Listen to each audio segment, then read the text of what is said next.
네, 우리 지난주 신앙과 부신앙을 가지고 여러분들이 많은 생각을 하셨을 거예요. 수요일 날도 말씀드리고 금요일 날도 말씀드렸던 것처럼 바로 본문 말씀 한 번 듣고 끝나신 분들도 계셨겠지만 바로 그 말씀을 다시 한번 또 묵상하고 다시 한번 듣고 그러면서 자신에 대해서 내가 지금 현재 내 상태가 신앙에 가까운가 아니면 부신앙하는 일이 더 많은가를 한번 이렇게 검토하는 시간이 아니었나, 아니면 다시 자신의 영적 상태를 돌아보는 시간이 아니었나 싶습니다. 그러면서 부신앙과 신앙이란 이 단어 속에서 여러분들이 좀 더 자신을 하나님 앞에 내어드리고자 결단하는 시간이 아니었나 싶습니다. 왜냐하면 목회자인 저 역시도 한 주 동안 계속 신앙과 부신앙에 대해서 계속 생각하게 되더라고요. 그러면서 목회자로서의 또 일이 있잖아요. 또 목자로서의 일이 있잖아요. 예수님께서 특별히 선한 목자가 어떤 목자인지를 얘기해 주셨는데 그 이후에 계속 저는 이제 내가 과연 선한 목자냐, 정말 하나님께서 원하시고 바라시는 참 선한 목자냐, 그럼 참 목자가 맞느냐, 그걸 계속 생각하게 되더라고요. 그래서 여러분들이 목자로서 또 보시기에 많은 부족한 부분들이 있다면 기도로 도와주시길 바랍니다. 그럼 여러분들의 기도로 인해서 저는 많은 게 덜 갖춰졌다 하더라도, 많은 게 부족하다 하더라도 여러분들의 기도로 성령께서 저를 막 밀어 주실 거예요. 밀어 붙이실 거예요, 아마. 어떤 자로? 선한 목자로, 참 목자로.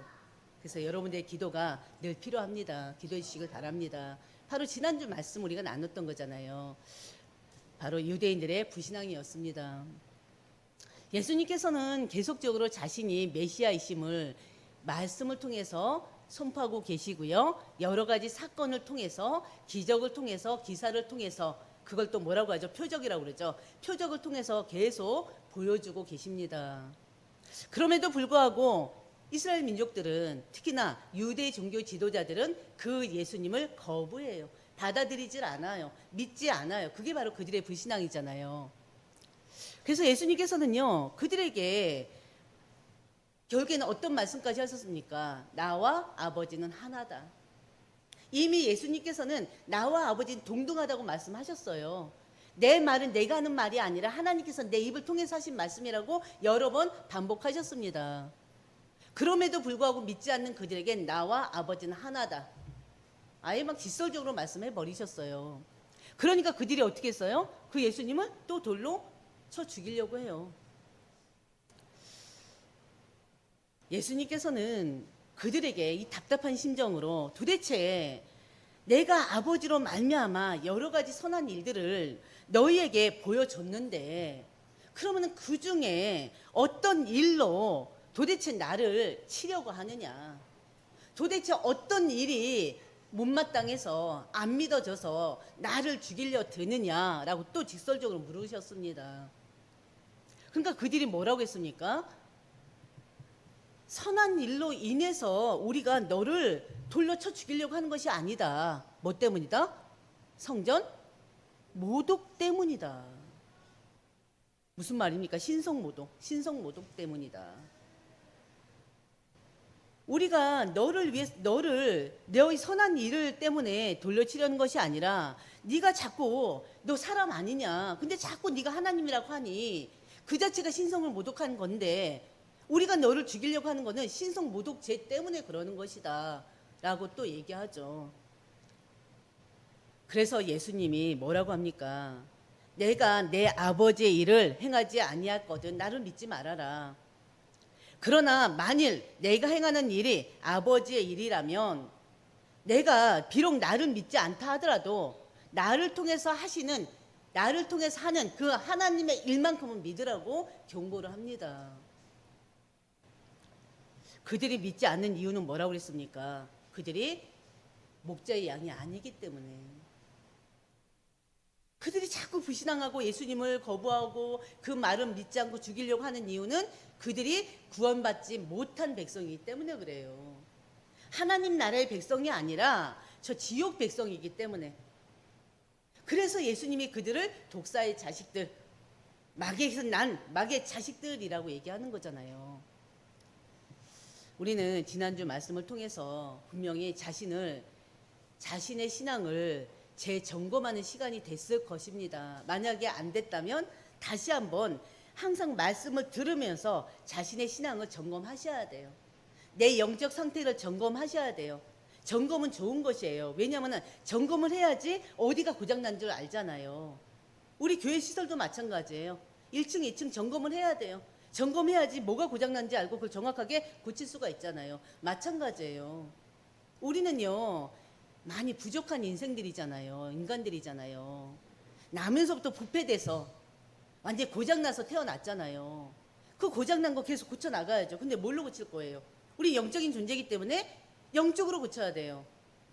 그 영적으로 고친다는 게 뭐예요? 하나님으로부터 고쳐야 됩니다. 성부와 성자와 성령이 하나님을 통해서 고쳐야 됩니다. 말씀으로 고쳐야 돼요. 그렇기 때문에 항상 말씀을 들을 때마다 그냥 다른 일 하지 마시고 그냥 말씀에 집중하시고요. 말씀을 또 들을 때 우리가 또 실수하는 게, 우리가 또 놓치는 게, 이거는 내 남편한테 줘야 될 말이네. 이거는 내 와이프한테 줘야 할 말이네. 이거는 내 자식들한테 줘야 될 말이네. 이게 아니라 모든 말씀은 하느님이 지금 이 시간에 주시는 말씀은 다른 사람이 아니라 바로 나에게 주시는 말씀입니다. 그렇기 때문에 나에게 주신 그 하나님의 그 진리의 말씀을, 생명의 말씀을, 능력의 말씀을, 치유의 말씀을, 응답의 말씀을, 축복의 말씀을 꼭 들으시길 바랍니다. 그리고 간직하시길 바랍니다. 왜냐하면 우린 들은 말씀을 항상 자신이 그 말씀이 체질될 때까지 계속 각인해야 돼요. 각인돼야지 뿌리가 팍 내려져서요. 어떤 상황이 있어도 이미 뿌리가 내려졌기 때문에 다시 일어나고 다시 일어날 수가 있는 거예요. 그렇지 않습니까? 왜냐하면 우리는 넘어질 수밖에 없이 연약한 존재라니까요. 그러나 넘어져서 그대로 있는 것이 아니라 바로 일어나는 여러분들 되시기를 주의 이름으로 축원드립니다. 오늘 말씀의 제목은요, 생명의 주 되신 예수 그리스도예요. 오늘 우리 읽은 말씀, 우리가 재작년 우리 원단 말씀이죠. 원단 말씀의 본문 말씀이었잖아요. 그렇지 않습니까? 그 말씀이 뭐였습니까? 하나님의 믿으면 하나님의 영광을 보리라. 좀 더 자세하게는 믿으면 하나님의 영광을 보리라 하지 아니하였느냐, 그 말씀이었어요. 바로 이 11장은요, 예수님께서 본래, 예수님이 누구십니까? 삼위 위격 중에서 성자 하나님, 제2 위격인 성자 하나님이시잖아요. 성자 하나님이 가지고 계신 그 절대 신성을 완전히 어떻게 하고요? 다 내려놓고요. 신성을 이미 가지고 있어요. 내려놓으신다고 해서 내려놔지는 게 아니에요. 한마디로 성부, 성자, 이 제2위격인 성자 하나님께서 자신의 그 신성을 가지고 낮고 천한 이 세상에 오셨다는 걸 얘기합니다. 하나님의 구속의 그 계획 가운데서 인류의 죄를 대속하기 위해서 성육신으로 그리스도로 이 땅에 오셨다는 것이에요. 특히 요한복음에 우리가 기록된 7가지 표적을 봤잖아요. 그 표적 중에서 어떻게 보면 마지막 표적이 될 수가 있어요. 그 표적이 바로 죽은 나사로, 병든 나사로가 아니에요. 죽어서 사흘이나 된 그 나사로를 살리시는 표적입니다. 기적입니다. 죽은 나사로를 살리신 이 표적은요, 예수님께서 오늘 제목 말씀처럼 생명의 주인이심을 보여주십니다. 예수 그리스도께서 생명의 구주이심을 우리에게 보여주시는 거예요. 알려주시는 거예요. 가르쳐주시는 거예요. 그리고 또 앞으로 있을 지금 3개월 후면 예수님이 십자가에 못 박혀 돌아가신단 말이에요. 우리 본문 말씀을 기준으로 해서 바로 앞으로 있을 이 예수 그리스도에 의해서 또 어떻게 보면은 예수님이 죽으시고 또 부활하실 것인데, 또 모든 하나님의 백성들이 바로 이 부활의 주님이 체험한 이것을 또 우리는 체험하게 될 것을 말씀하시는 것입니다. 부활과 영생, 이것을 우리가 11장을 통해서 우리가 또 받게 될 말씀이고 은혜입니다. 그래서 오늘 본문 말씀은요, 나사로가 병으로 죽게 되는데요, 예수님께서 제자들과 함께 죽은 나사로를 다시 살리기 위해서 바로 나사로의 집으로 가시는 것까지가 오늘 말씀이에요. 뭐 다음 주는 뭐겠습니까? 죽은 나사로를 살리신 거죠. 그렇죠? 그래서 첫 번째 우리가 나눌 말씀은요, 예수 그리스도께서 사랑하시는 나사로예요. 좀 더 붙이면 예수님께서 사랑하시는 나사로가 병들었어요. 예수님께서는 나사로뿐만이 아니라 우리 모든 하나님의 백성들을 사랑하십니다. 여러분들을 너무너무 사랑하셔요. 그렇기 때문에 여러분들을 위해서 예수님이 하시는 일이 뭐라고 그랬어요? 여러분들을 위해서 하나님께 항상 중보기도 한다고 했잖아요. 물론 여러분에 대해서 모르는 게 없으세요. 다 알고 계셔요. 다 알고 계시는 그 예수님께서 여러분들 위해서 중보기도 하시는 분입니다. 바로 이 예수님께서 사랑하시는 이 나사로가 병이 들었어요. 근데 병이 들었는데 아주 중병이 들은 것 같아요. 우리 말씀을 읽다 보면은 1절 보면요, 나사로에 대해서 얘기합니다. 어떤 병자가 있으니 이는 마리아와 그 자매, 여기 보시면 됩니다. 어떤 병자가 있는데 바로 이는 마리아와 그 자매 마르다의 마을이 맞나? 마르다의 마을 베냐미에 사는 나사로라 그랬어요. 한마디로 어떤 병자가 있는데 그 이름은 나사로예요. 그 나사로에게는 마르다와 마리아라는 여동생들이 있습니다. 그들이 바로 어디에 사느냐? 베단이라는 마을에 사는 자들이에요. 예수님께서는요, 공생에 몇 년이죠, 우리 예수님께서 공생의 기간이? 정확하게는 3년 6개월. 3년 6개월 동안에 이 기간 중에 종종 이 베다니에 가신 적이 있습니다. 누가복음 10장 38절에서 42절을 보면요, 베다니에 사는 나사로의 집에 머무셨음을 우리는 그 말씀을 통해서 알 수가 있어요. 그리고 예수님께서는요, 예루살렘에 계실 때도 그 베다니에 나사로의 집을 또 숙식처로 삼은 적이 있습니다. 마태복음 21장 17절.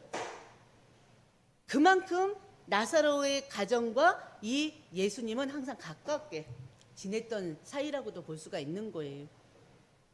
2절을 보면요, 그 나사로의 여동생 마리아에 대해서 말씀을 하십니다. 마리아는요, 우리가 너무나 잘 알죠. 성경에는 마리아라는 이름이 굉장히 많아요. 예수님의 어머니도 마리아잖아요. 근데 그 마리아는 지금 누구를 얘기합니까? 바로 나사로의 동생 마리아를 얘기하는 거예요. 그 마리아가 2절 보면요, 값비싼 향유를 주께 붓고 머리털로 주의 발을 닦던 자입니다. 아시죠? 그 마리아. 12장 4절 보면요, 우리가 다음 이제 12장 보게 될 텐데요, 그 4절 보면요, 이 마리아가 값비싼 향유로 바로 예수님의 발을 닦아준 사건을 보고 가룟 유다가 비난했잖아요. 아니, 그렇게 비싼 향유를 300데나리온이나 하는 그 비싼 향유를 어떻게 그렇게 사용하냐고 비난했었죠. 그때 예수님께서 뭐라고 했습니까? 마리아의 행동을 비난하는 이 가룟 유다와 다른 사람들을 보면서 예수님 자신의 장례를 위한 것이다. 지금 마리아가 값싼 향유로 예수님께 붓고 자기 머리털로 닦는데 그것은 나 예수의 장례를 예배한 것이다 라고 하면서 오히려 칭찬하는 내용이 나옵니다. 5절을 보면요, 예수님께서 본래 마르다와 그 동생 마리아를 그리고 또 나사로를 사랑하셨다고 아예 표시가 돼 있어요. 기록이 돼 있어요. 예수께서 본래 마리아와 마르다와 나사로를 사랑했대요. 예수께서 사랑하시는 그 마리아와 마르다가 예수님이 사랑하시는 나사로가 중환병에 걸려 있자 그 위독한 상태를 이 마리아 마르다가 예수님께 전합니다. 예수님께 전하는 이유가 뭐예요? 당신이 사랑하는 우리 오빠 나사로가 지금 위독한 상태입니다. 그 다음에는 뭐가 있어요? 원하는 게 뭘까요? 고쳐주소서. 치료해 주소서. 그 마음이 달려 있는 거예요. 3절 보면요. 누이들이 예수께 사람을 보내서 나사로 건강 상태를 알립니다. 주여 보시옵소서. 그러면서 사랑하는 자가 병들었나이다. 그 단어 속에 한번 그 단어를 한번 보시길 바랍니다. 그 간절함이 묻어있지 않습니까? 그들은요, 나사로를 예수님께서 사랑하신 자로 표현할 정도로 간절한 마음이 들어가 있습니다. 그만큼 나사로와 예수님이 또 친밀한 관계라는 것도 또 알 수가 있죠. 그 말씀을 통해서.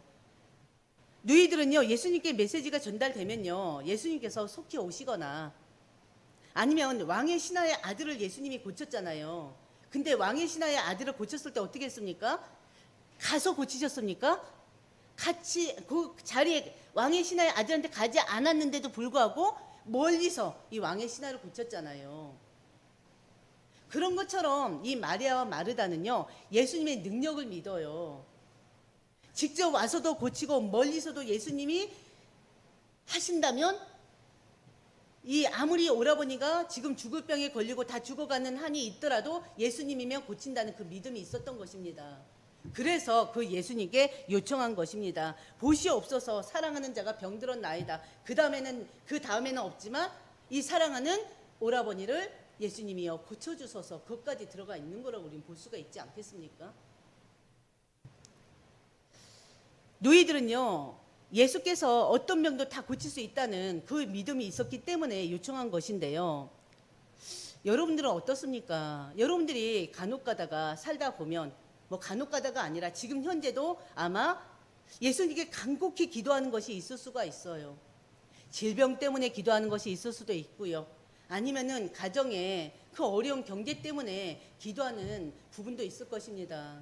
아니면 우리 권사님, 최 권사님 지금 집 놓고 집 매매 놓고 기도하는 것처럼, 저희가 시골집을 놓고 기도하는 것처럼, 또 우리 권사님, 우리 전도사님 같은 경우는 어린이집 놓고 기도하겠죠. 많은 기도의 제목들이 있습니다. 근데 왜 기도하십니까? 들어주시길 바라고 믿고 기도하는 거 아닙니까? 기도하다 보니 우리는 어제, 저희 시골집은 어제 계약됐습니다. 매매 끝났습니다. 될 듯 하더니 몇 달 만에 됐습니다. 근데 중요한 것은 그런 것 말고 진짜 위급한 거 있잖아요. 위독한 경우 진짜 하나님 붙잡게 되잖아요. 근데 우리가 진짜 하나님 앞에 일심전심 다해서 열심으로 기도했는데 다 응답됐습니까? 안 될 때 많았죠. 저는 지금 몇 년 동안 기도하는 것도 있어요. 여러분도 아마 그럴 거예요. 가족 구원을 놓고 몇 년 동안 기도한 사람도 있고 몇십 년 동안 기도한 사람들도 있습니다. 가정 경제를 놓고 기도한 사람도 있고요. 근데 중요한 것은 우리가 바라고 원하는데 기도 응답이 안 되는 것들이 있단 말이에요. 그렇다고 여러분들 하나님 부인하십니까? 예수께서 부인하실 겁니까? 아니죠. 다 그 모든 기도의 응답에는 내 바람도 있고 소원이 있지만 반드시 그 속에는 하나님의 시간표가 있다는 거 우리는 이미 알고 있잖아요. 그래서 여러분들이 간절히 기도해도 응답이 없는 경우에 실망하고 하나님을 또 원망하는 경우도 있을 텐데, 실망하지 마시고 원망하지 마세요. 왜냐하면 또 낙심하지 말 것은 하나님께서 우리의 모든 사정을 다 알고 계시잖아요. 속까지 다 꿰뚫어 보고 계시잖아요. 그래서 하나님이 진짜 하나님의 시간표 가운데 우리가 생각하지도 못할, 우리는 이만큼을 지금 기도하고 있는데 하나님은 그 이상 것을, 그 몇십 배 몇백 배 것을 준비하고 계신다는 거 잊지 마시길 바랍니다. 만약에 여러분들이 포럼 때 한번 포럼하면서 나에게 진짜 생각지도 못하게 받았던 응답이 뭐가 있습니까? 라고 하면 분명히 나올 거예요. 한 가지 이상은 분명히 나올 거예요. 왜? 나는 이걸 기도했는데 아버지는 더 큰 걸 주신 적이 많았을 거거든요. 저도 또 그런 거 많이 경험했고요. 그래서 여러분들이 낙심하지 마시고 오늘 말씀을 통해서 예수님이 어떻게 만들어 가시는지 그것을 통해서 은혜 누리시길 바랍니다. 6절을 먼저 보면요, 나사로가 사랑하셨던 예수님께서 나사로를 사랑하신 예수님께서는요, 나사로가 병들었다는 소식을 들었어요. 근데 바로 가지 않으셨어요. 며칠을 유예했다고요? 예수님이 계신 곳에서 이틀이나 더 유하셨어요. 예수님께서는요, 자기 양의 모든 형편과 사정을 세밀히 살피시는 선한 목자라고 분명 우리는 말씀을 통해서 봤습니다. 양들을 위해서 자신의 생명까지도 아끼지 않으셨던 분이세요. 그런 그 주님께서 특별히 사랑하는 나사로가 죽어간다는데 그 소식을 듣고도 이틀씩이나 지체 않는 이유가 뭘까요? 두 번째 우리가 나눌 말씀은요, 생명의 주인 되신 예수 그리스도예요. 4절 보면요, 우리 다 같이 한번 4절 볼까요? 4절 보면은 예수께서 들으시고 이르시되 이 병은 죽을 병이 아니라 하나님의 영광을 위함이요 하나님의 아들이 이로 말미암아 영광을 받게 하려 하심이라. 이게 하나님의 방법입니다. 예수님의 목적입니다. 무슨 말입니까? 예수님께서 사랑하는 나사로가 죽어가는 걸 알면서도 곧바로 가지 아니하고 이틀이나 유하신 이유가 뭐라고요? 하나님의 영광을 위한 것입니다. 9장에서도 날 때부터 맹인이었던 자가 바로 이와 비슷한 말씀을 하셨잖아요. 제자들이 이 사람은 날 때부터 맹인이었던 자가 누구의 죄 때문입니까? 자신의 죄입니까? 부모의 죄입니까? 그럴 때 뭐라고 그랬어요? 하나님의 영광을 위하여. 하나님의 영광을 드러내시기 위함이다 그랬잖아요.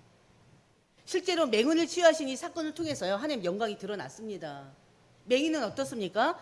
맹인은요, 단순히 고침받은 게 아니라 어둠 가운데 있던 그 자가 빛 대신 예수님으로 인해서 영적인 눈이 열려지고 구원도 얻게 되고 그러면서 또 질병도 치유되고 결국에는 유대인들로 인해서 어떻게 해요? 내쫓김은 당했지만 그는 그 육신의 그것보다는 영적인 축복을 더 크게 알고 은혜를 누렸던 자입니다. 바로 이 나사렛의 병은요, 하나님의 아들인 예수 그리스도, 하나님의 아들인 예수 그리스도의 영광을 받게 하려는 것이 목적입니다.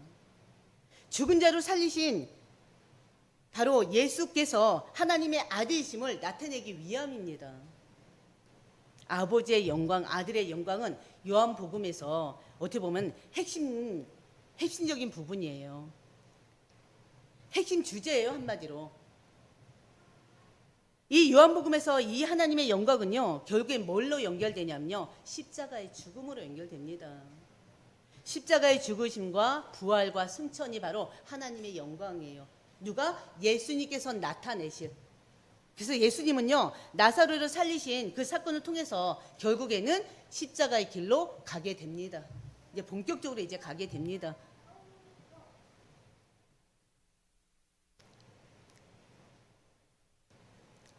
우리가 세 번째 나눌 말씀은요, 결국엔 예수님 자신이 생명의 근원이심을 만천하에 드러내신 사건이기도 합니다. 우리는 예수님께서 이 마리아와 마르다는 내 오라버니를 고쳐주실 걸 바랬고 이틀이나 유하시다가 안 온 것 때문에 속상도 했을 거예요. 왜냐하면 우리가 다음 주에 보게 될 바로 말씀을 보면은 예수님이 딱 만났을 때 왜 안 오셨습니까? 예수님께서 계셨으면 우리 오라버니가 죽지 않았을 것입니다 하면서 원망을 하는 말이 나오거든요. 바로 예수님은요, 우리 생각과 우리의 지식과 우리의 경험과는 다르게 움직이는 분이십니다. 왜냐하면은 가나안 혼인잔치에서 바로 포도주가 떨어졌을 때 바로 예수님의 어머니 마리아가 뭐라고 그랬어요? 포도주가 떨어졌나이다. 그때 예수님 뭐라고 그랬어요? 이게 나하고 무슨 상관이 있습니까? 그랬잖아요. 그리고 나서는 물이 변해서 포도주가 되게 하셨는데 그 포도주는 지금까지 맛본 중에서 최고라고 그랬잖아요. 최상급. 그게 바로 하나님 방법이고 예수님의 방법입니다. 결국에는요, 우리가 지금 말씀 나눴던 것처럼 예수님 자신이 생명의 근원이심을, 생명의 주인이심을 드러내는 말씀입니다. 그리고 7, 8절 보면요, 이틀 후에 예수님께서 제자들과 함께 유대로 가십니다. 그런데요, 제자들은 유대인들이 돌려치려 했는데 왜 가시냐고 또 그래요. 어떻게 보면 맞는 말이죠. 예수님은 지금 돌로 쳐 죽이려는 그 유대인들을 피해서 요단강 건너편으로 지금 와 있습니다. 그렇죠? 지난주 말씀 기억나죠? 당시 유대로 돌아가고자 하시니까요, 제자들이 놀랄 수밖에 없어요.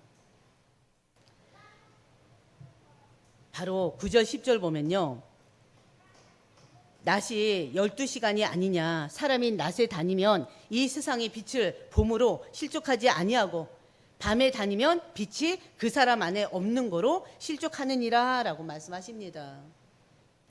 12시간은 바로 하루 온종, 하루, 여기서는 12시간을 바로 하루 온종일을 의미하기도 합니다. 예수님이 자신이 빛이기 때문에 예수님과 함께한 그 동안만큼은 바로 낮이라는 거예요.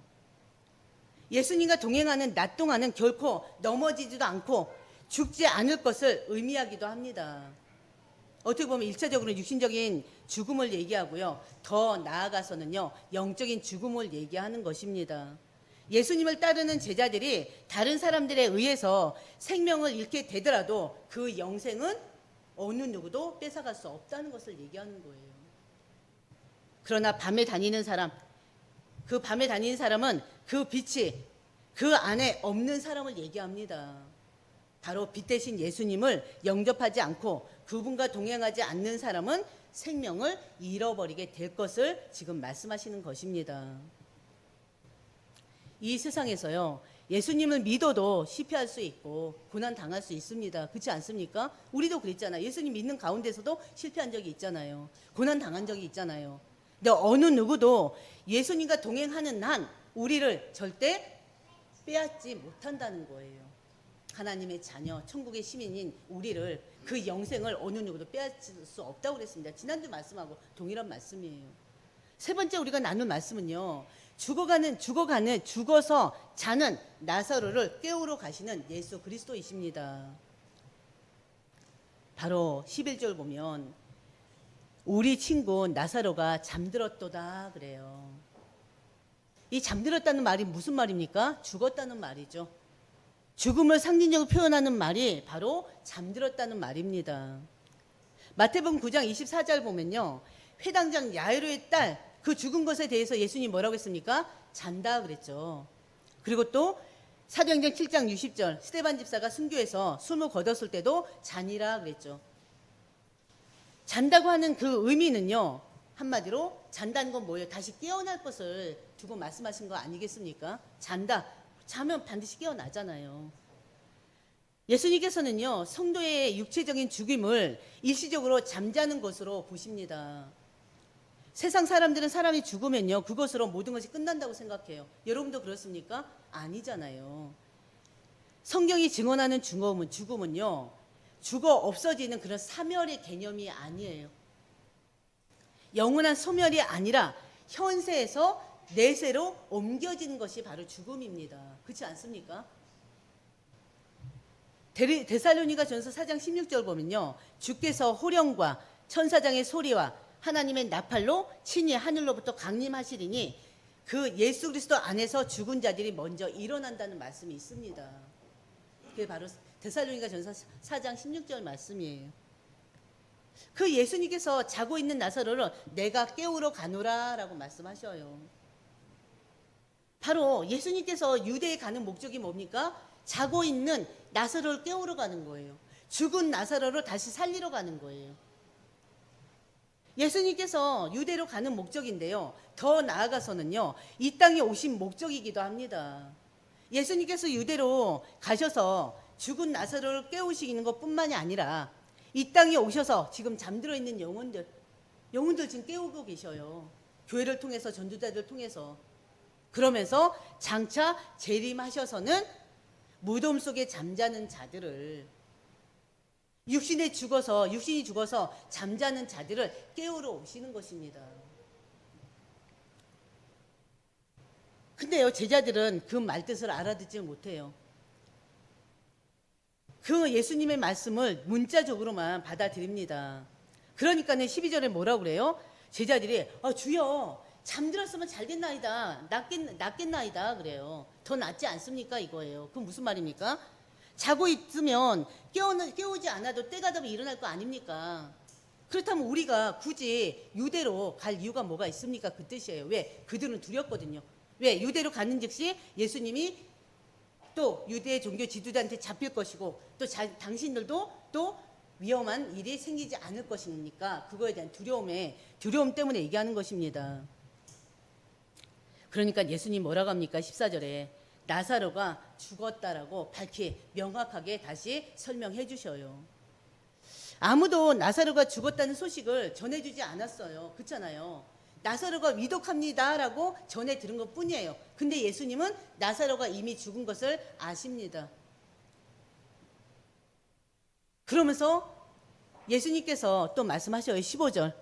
내가 거기 있지 아니한 것은 너희를 위하여 기뻐하노니 이는 너희로 믿게 하려 함이라. 그러나 그에게로 가자 하시니. 무슨 말입니까? 결국 병든 나사로가 죽는 것을 예수님은 기다리고 계셨던 거예요. 그것 때문에 이틀이나 유하셨던 거예요. 죽은 나사로를 살려서 제자들에게 증거하신 말씀을 믿게 하려는 것입니다. 예수님께서 메시아로서 그리스도로서 또 생명의 주로서 죽은 나사로를 살리신 것을 이제는 제자들에게 보게 하신 거예요.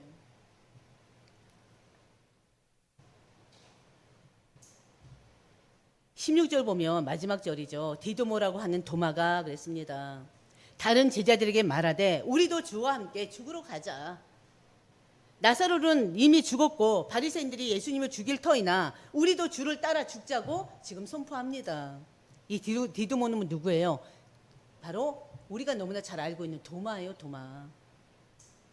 도마는 헬라식 이름이고요. 바로 디도모는 바로 히브리식 이름입니다. 근데 그 의미는 쌍둥이란 뜻이에요. 도마는 쌍둥이에요. 쌍둥이 도마는요, 예수님이 목숨을 걸고 바로 유대로 올라가려고 하시니까 비장한 각오로 다른 제자들을 격려하고 있습니다. 근데 그거에 대해서도 의견이 두 가지로 나눠요. 한 가지는 바로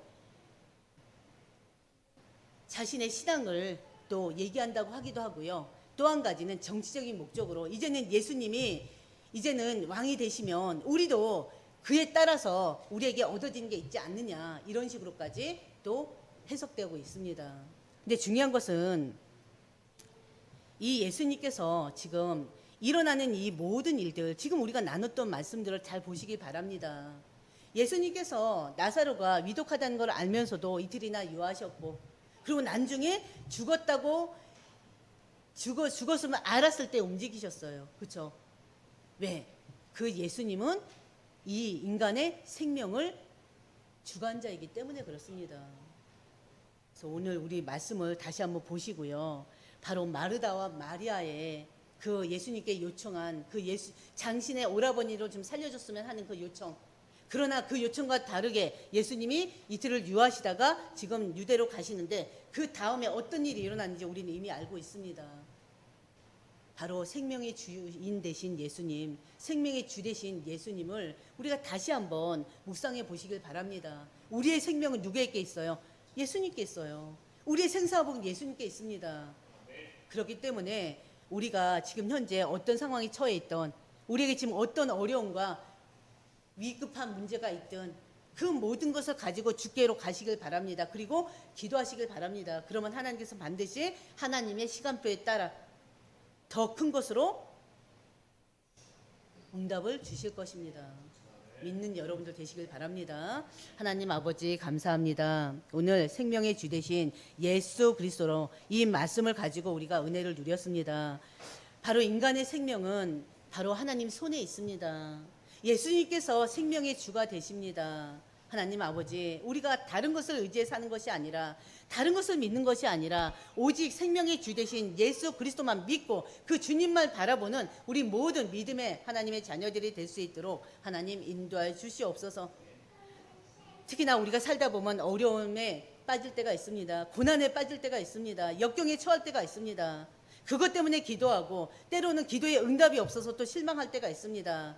그러나 우리가 절대 실망하지 말 것은, 하나님께서는 우리를 너무너무 잘 알고 계시고 우리의 형편과 모든 걸 알고 계시는 그 하나님께서, 그 예수 그리스도께서 우리가 생각하는 것 이상으로 하나님께서 시간표에 따라 응답을 주실 것을 믿고 우리가 나아갈 수 있도록 하나님 인도하여 주시옵소서.